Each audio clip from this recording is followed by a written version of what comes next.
天气。上学不完背语系，废话最讲断戈壁。修出马路青涩不可及，鸿鹄展翅苍茫秩序。无所谓命格错综布局，破天际渐渐刺的谜题。寂寞困境里蜕变出浩瀚勇气，不忘江湖路上历练峥嵘侠义。年华一笑便是灵犀，高歌行万里。少年梦逐浪入城，平常心镌刻年轮。年华未曾遇伤痕，敢闯荡才算人生。方寸间棱角激昂青春，擦拭过岁月风刃。天涯凌云尽所能，是你我并肩又一生。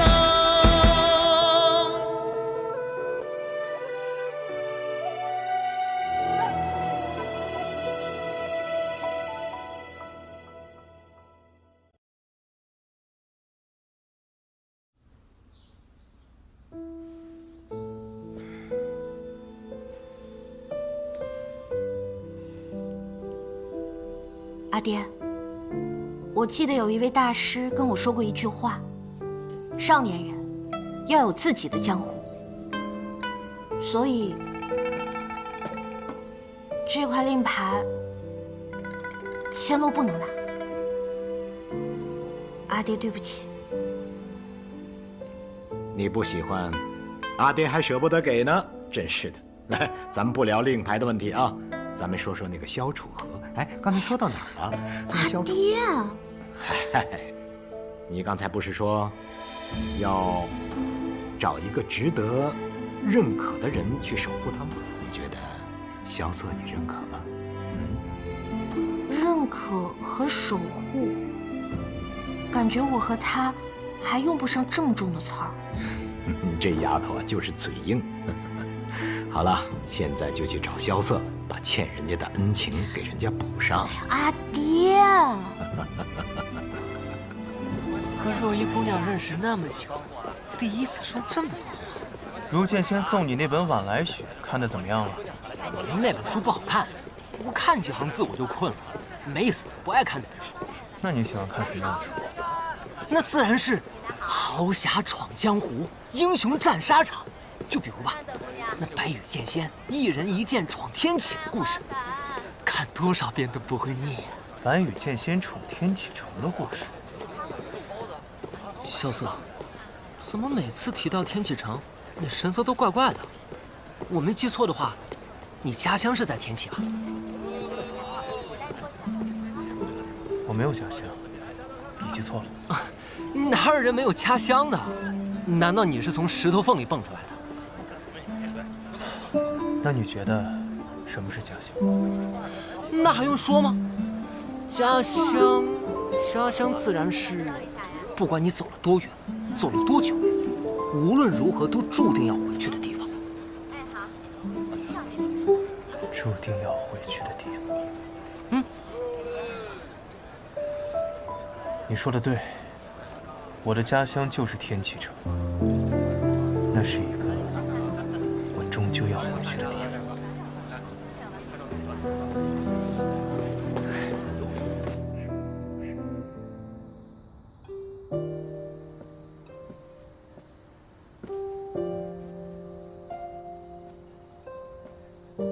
白王说他是凤凰命要带你回去的，不过看着他赖着不走的样子，你应该是拒绝他了。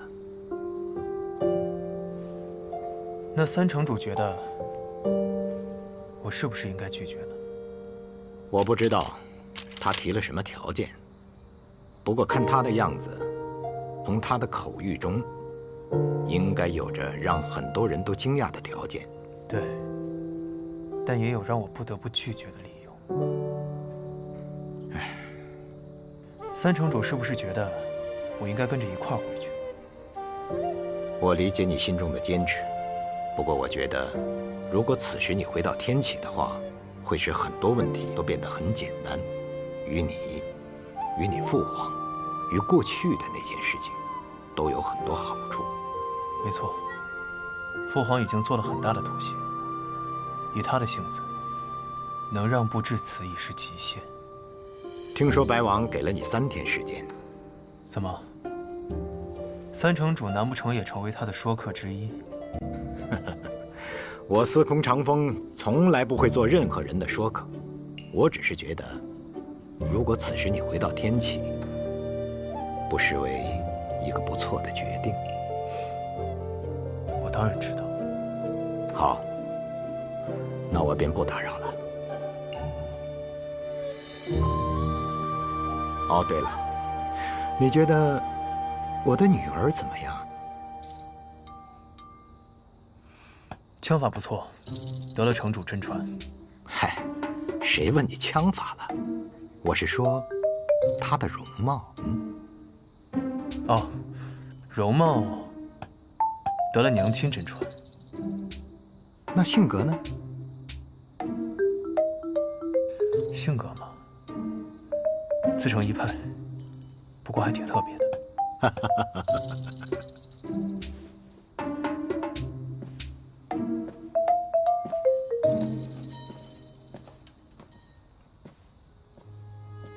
如果此时你回到天启的话，会使很多问题都变得很简单，与你父皇，与过去的那件事情，都有很多好处。3日。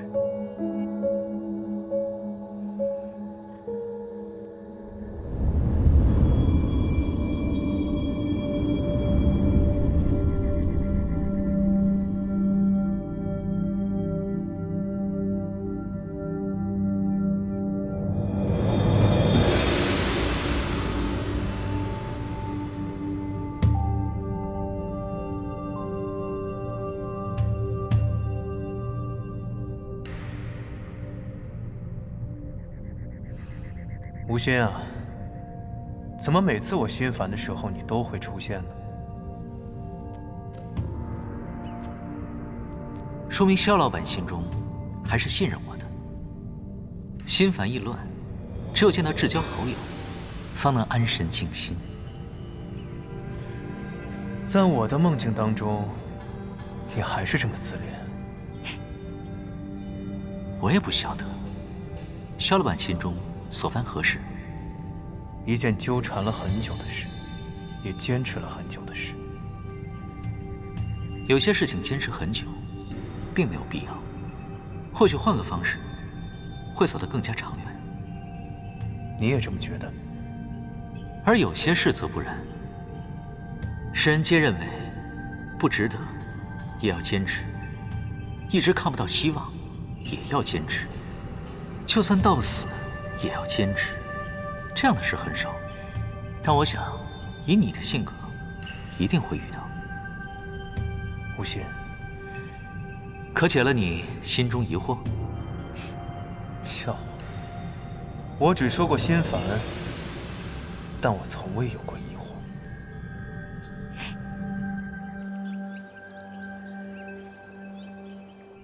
白王殿下来到雪月城有几日了？算上来的那一日，已是第4日了。可如白王听闻般的那般有趣啊？比本王想象的要平凡一些。雪月城其实就是一座很平凡的城，只是江湖上有很多人赋予它太多额外的意义。不过，也正是因为它的平凡，所以才显得很特殊。这雪月城乃是100年前几位绝世高人建立起来的避世之所，只不过现在被太多人所注意，这背离了那些前辈们的初衷啊。身处凡尘，谁能真正的避世呢？当年城主还是朱雀使的时候，可是一枪扫荡了半个天启。唉，那都是从前的事情了。可是从那以后，城主似乎已经有20年没有回过天启了。白王，您是想问我，是否会像当年支持你父皇那样，支持萧瑟？不敢妄言。其实我从来都没有支持过你父皇，我所支持的，始终都是琅琊王。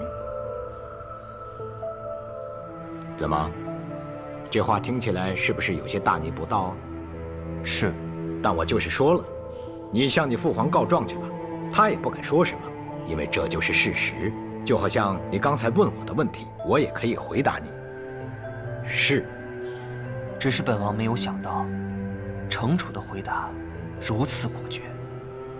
我雪月城做事向来果决，但我所说的支持，并不是支持他去抢夺什么，而是支持他所有的决定。就好像他现在在雪月城做一个账房先生，哪怕就是做上一辈子，我也是支持的。毕竟这萧瑟算起账来，真的是一绝呀。本王明白了。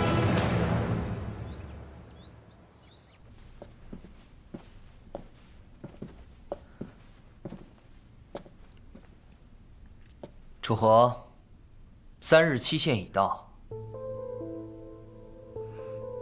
那你明日岂不是就要回去了？得到你的答案，我便会离开。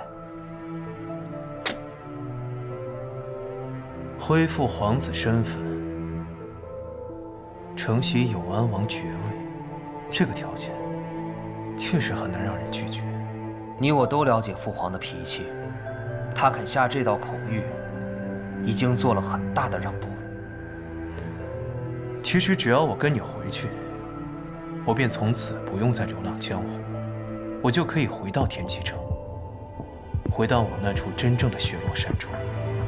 我可以每天都去碉楼小筑饮酒，去千金台豪赌，去碧波湖观景。就连我这一身内伤，也有最好的医师帮我调理，最好的药材供我滋养。自然，甚至就连我最想查清的那件事，也有更多希望去调查。你只要告诉我你的答案，回到天启城之后，做什么，由你自己来决定。好，那我就告诉你我的答案。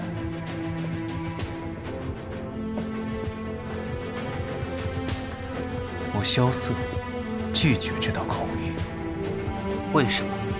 你刚才已经说了那么多值得回去的理由，却仍旧拒绝了。因为我一旦跟你回去，便等同于认同了我过往所做皆是罪错。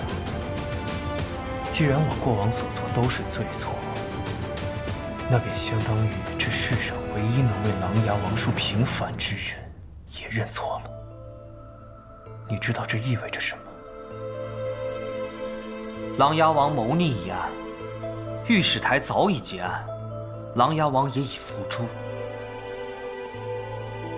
这意味着琅琊王叔一生清白，留在这世上最后的一丝希望也将荡然无存。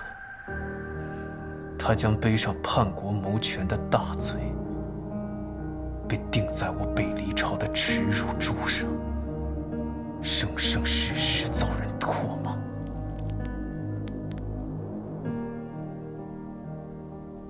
你一人坚持，有何意义呀？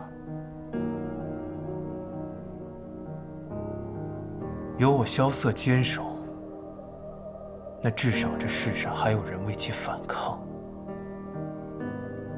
这样，琅琊王叔当年不惧生死，拼杀于战场，救黎明苍生于水火的壮举，就还有意义。没错，就我一人，那又如何？除非我死，我这辈子都不认错。抗旨不遵乃是死罪。那你敢杀我吗？你若是敢，现在就动手；你若是不敢，就回去找你的父皇，请一道取我首级的圣旨来。殿下，带他走。是。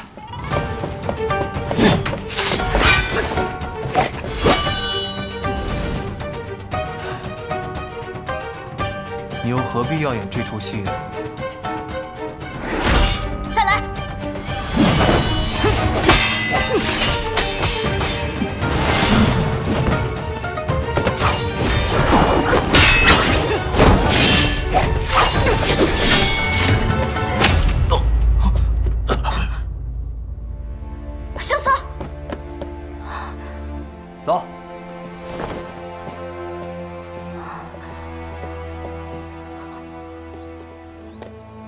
殿下，方才萧楚河所言何意？本王临行前曾经答应过父皇，一定要办成此事。但从遇到他的那刻起，本王便已经猜到，他是不会离开的。为何？因为他身上的锋锐，并没有消失。所以本王就演了一出戏，等了他3日，终于在方才，老六配合本王演完了这场戏。所以说他是故意借的这一剑。不错，以生死相抗，本王就没有理由再逼迫他了。父皇那边，本王也可以交代了。殿下早就想到这一层了。谁又真的想让萧楚河回到天启城？那些年，所有的皇子都成了他的陪衬。本王好不容易找到一次机会，不能再错过了。是藏民鲁莽了。不知道从什么时候，本王也开始算计得失。老六比本王早知道这些，却从来没有改变过。白王来得匆匆，去的倒也迅疾。既然事情已了，就不多打扰城主了。白王很像当年的景玉王啊。父皇当年的封号，不敢忘提。只可惜，萧瑟一点都不像当年的琅琊王。是吗？听很多人说，老六的风采跟当年的琅琊王一样。那可大不一样啊！琅琊王是个君子，凡事喜欢讲道理，以大局为重。老六呢？哎，去他的什么大局为重！我开心，我舒心就行了。本王明白了，告辞。请。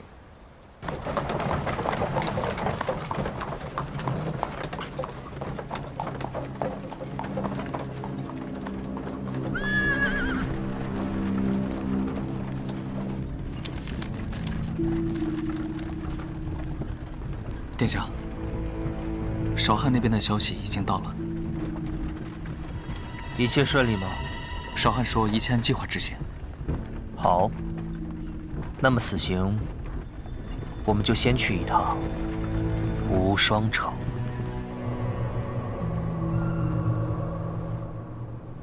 有客自远方来，愿拜会叶宗主。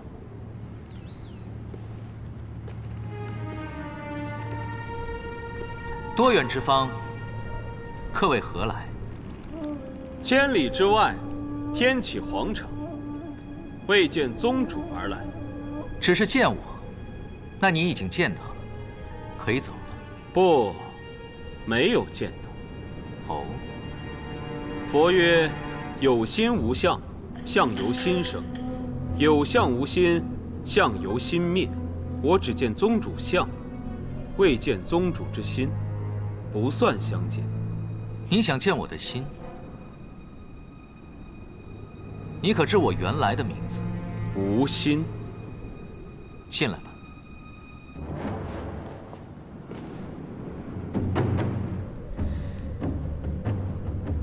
这位似乎是故人。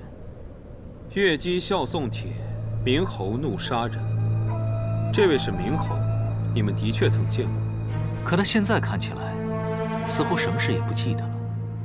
这是药人。我遇到他和越姬的时候，两人都受了重伤，几乎已经是死人了。他虽然没死，但是却变成了只听你命令行事的药人。万事皆有代价，他想救回自己和越姬的命，就得付出一定的代价。唉，只可惜那门武功，我已然用不出了，没办法再帮你一次。至于你，为什么要来见我呀？我姓萧，赤王萧雨，明德帝的第7位皇子。看似是个施酒王爷，可这么多年来，一直在发展自己的势力。在我回天外天这件事上，就有你的安排。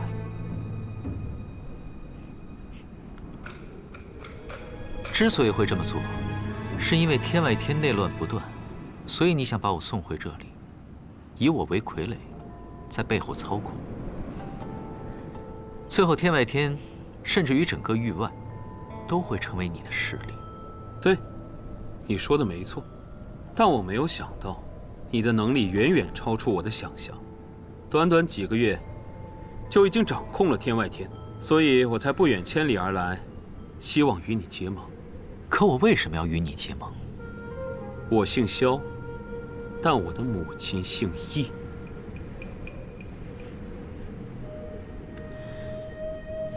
那时我太小，却也只记得他姓易，忘记他的名字了。易文君。好陌生的名字，于你，于我，甚至于他自己，都很陌生了吧？他被人记住的名字是宣妃娘娘。所以，你是我同母异父的弟弟。叶鼎之当年拐跑母妃，我已经出生了。我是你哥哥，比你还大上2岁。唉，那我吃亏了。哼。所以呢？什么？我们虽是兄弟，但却同母异父。我们的父亲还是死敌。说到底，当年我父亲率领魔教东征，众人皆认为是他称霸天下的野心。可点燃他野心的，分明是抢走我母亲的明德鼎。你的父皇害死了我阿爹，抢走了我的母亲，我不提刀砍了你就不错了，还好意思让我帮你夺帝位？如今父皇年迈，隐隐已有立储之意。我们家族本来在天启依托影宗，可琅琊王还在世的时候就废掉了影宗。现在我们家族在天启城毫无势力，母妃又因为那一件往事而受尽白眼。江湖之上，无双城和雪月城的势力也被其他皇子所占据着。别把自己说得这么弱。母亲当年有一个师兄，爱他爱得要死，叫洛清扬。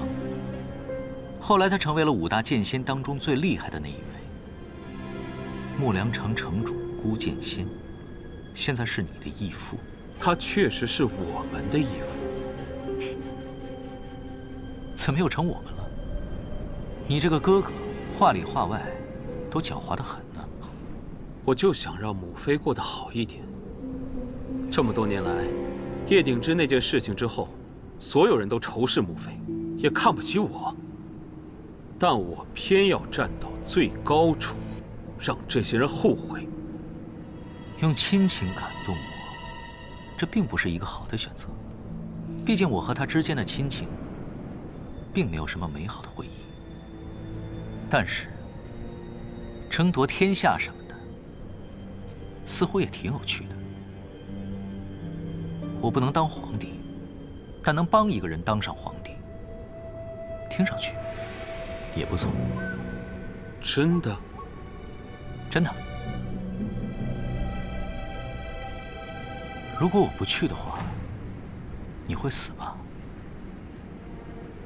我的亲人不多了，我希望你们2个人能好好的活着。好，我现在就有一件急事，需要你帮我。我才刚答应帮你，你就给我安排任务，是不是也太心急了？的确很急，因为白王萧崇已经动手了，他们正在追踪一个人，那个人很重要，绝对不能让萧崇得手。我需要你帮我抢到他，或者杀了他。那个人，莫非也姓萧？是。萧瑟。我不管他现在叫什么，反正没错，就是你心里想的那个人。你们之间情谊很深。是，他是我的朋友。我的朋友很少，他算一个。但是你放心，你的请求我会答应。只是有一点。什么？我会保证，白王萧崇得不到他，但你也得不到。萧瑟不能死，这是我的底线。好啊，我答应你。还有，这一路上，我需要有一个人相陪。你随我走吧。你要带他走？我们好歹也算是有一面之缘，看他变成如今这样，着实可惜。不妨，你把他交给我。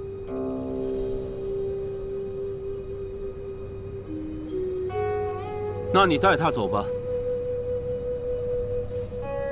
事成之后，我会去天启城找你。记住，萧瑟不能死，这是我的底线。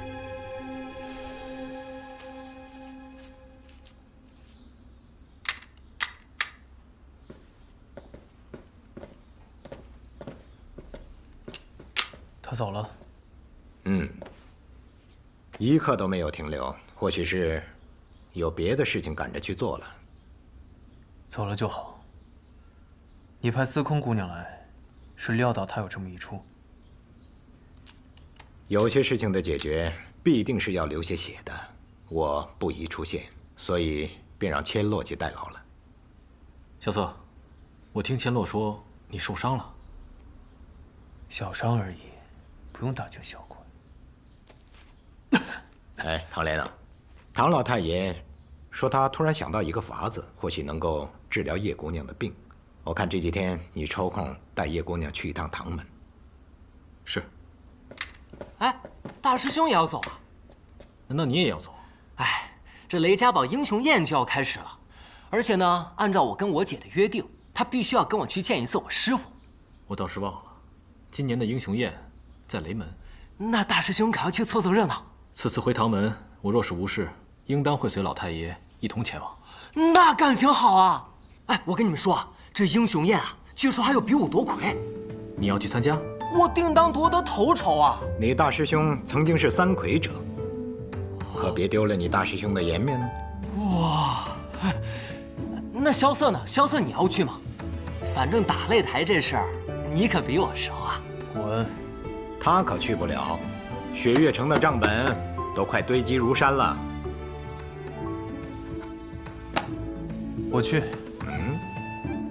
你要去？我倒想看看啊，这傻子怎么出丑。那不可能！我告诉你，我定当打遍天下无敌手。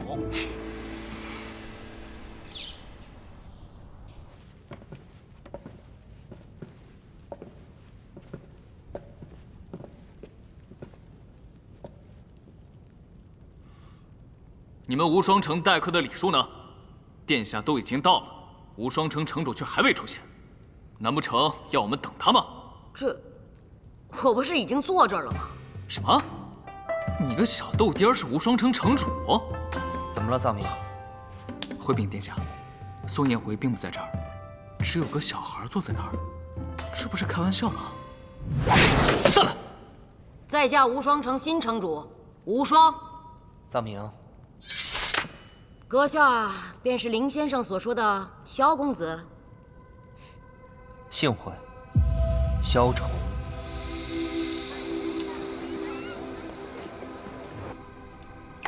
好你个萧瑟，难怪找不到你，原来躲在这上面偷懒啊！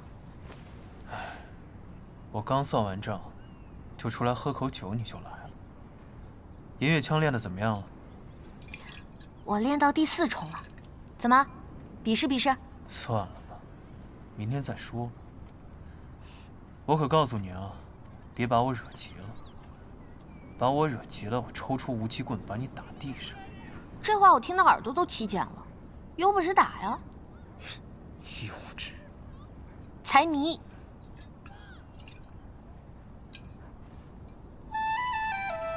你去过天启吗？帝都天启，没去过。比起我们雪月城如何？没有雪月城漂亮，但是很大，大概有7、8个雪月城这么大。五湖四海的人齐聚，每天都很有趣。每年年中和年尾都会有一次大集市，集市上会有各种稀奇古怪的玩意儿。我曾经见过一块水晶，纯天然的，大概有一个酒缸这么大。还有一个地方叫做千金台，我曾经在那儿赢下过一座城池。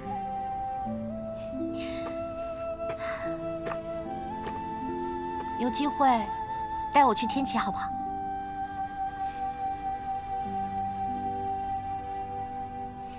好。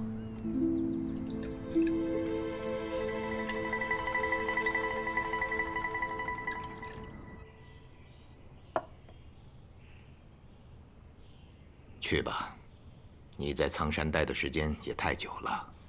那你呢？百里一去未归，我又要走了。我是雪月城的城主，这整个雪月城就是我的江湖。你那徒弟现在怎么样了？已经有了好转，但还是经不起半点折腾。他偏偏要跟你们一起去雷家堡。他去雷家堡做什么？他说他要亲眼看见雷无节夺魁。哼，荒唐的理由。更荒唐的是，我居然答应他。为什么会提出要去雷家堡呢？刚才我不方便说，但雪月城绝对是最适合你养伤的地方。你的行踪已经暴露，如果此时离开雪月城的话，一定会有很多人要追杀你。不是有雪月剑仙陪同吗？有他在，谁能杀得了我？理由呢？我想看雷无节夺魁。这算什么理由？他好像已经继承了青龙令牌，但却不知道我是谁。我很好奇，这一路走下去，雷无节会成长到什么地步？只是如此。况且那傻小子要闯荡江湖，没有我的话，万一半路死了呢？我还是放心不下。可我也知道我是劝不住你的。其实那天你劝我回天启，可事后一想，却发现这并不是你会说的话。那天我说的那句话，是故意想试探你。谢轩说，有些人是永远都不会改变的，于是我便跟他打了一个赌。结果如何？我输了，不过我输得很高兴。那就好。罢了。谢轩此行也会去雷家堡，俺们还可以再见上一面，顺便聊一聊流转之术的奥秘。这可能勉强算是我同意他去的一个原因吧。有我同行，放心。韩一，你很久没有出雪月城了，你就不想去一些自己想去的地方？不去。哎，别回答的那么决绝啊！你要是同意的话，我就把百里大师兄给请回来，我们替你做主，就上那望城山。不必了，我自己的事情，自己心里有数。你看你，哎，罢了罢了。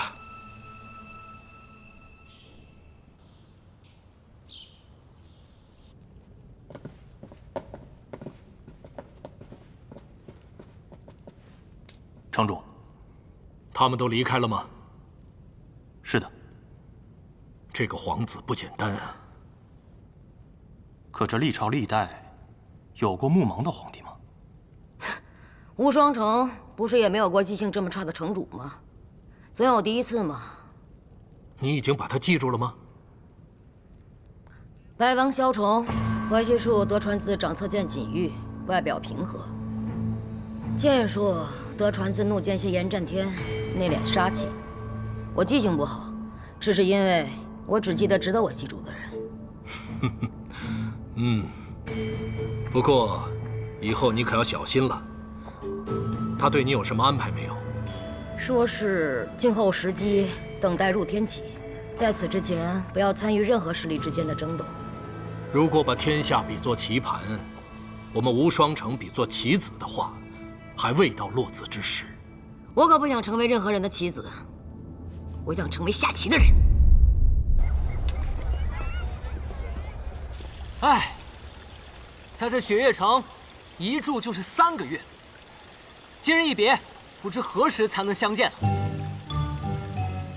诸位，青山不改，绿水长流，我们江湖再见。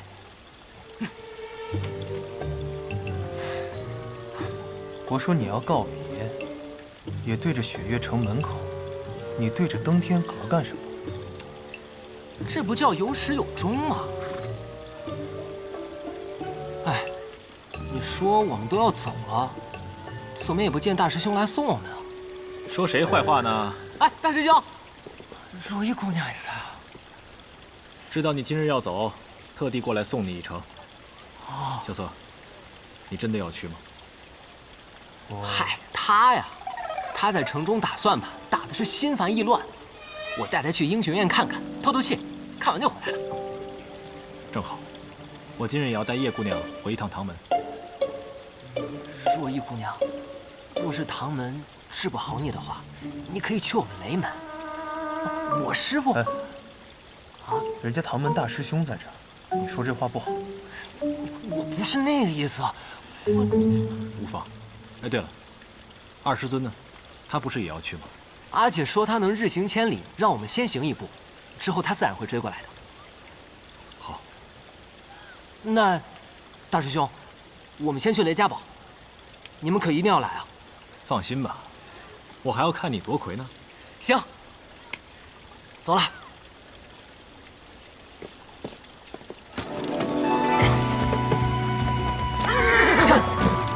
撤！叶姑娘，你觉得我这个师弟怎么样？恰，李然少年气。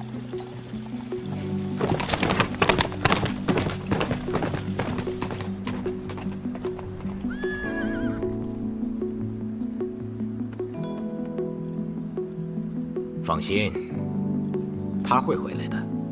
当他重临天启之日，你会站在他身边。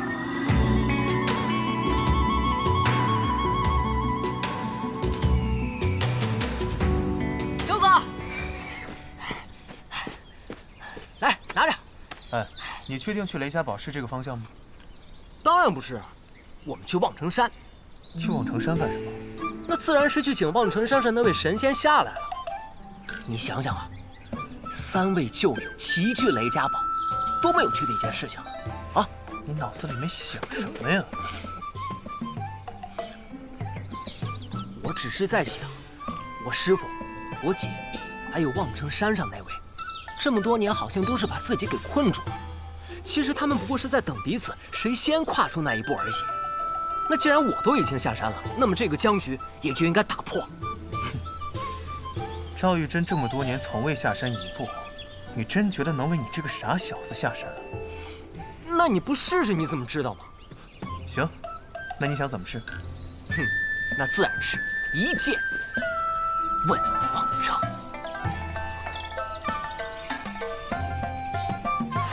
随便你吧。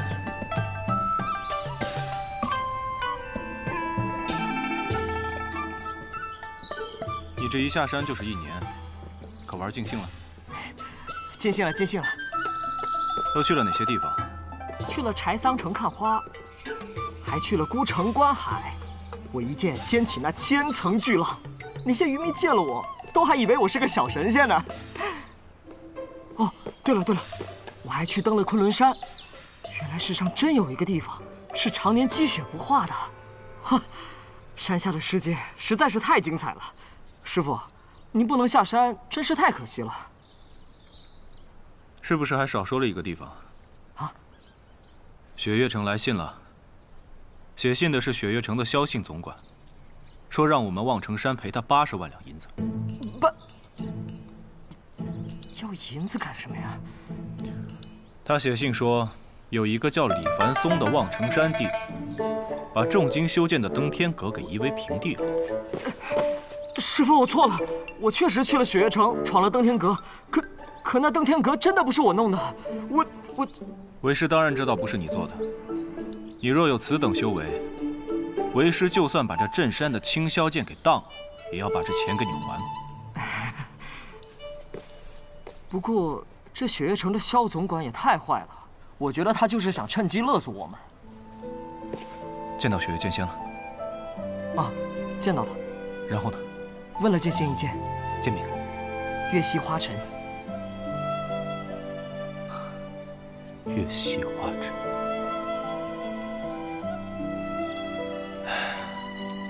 你和我一样幸运，我在像你这个年纪的时候，也曾见过那么美的一剑。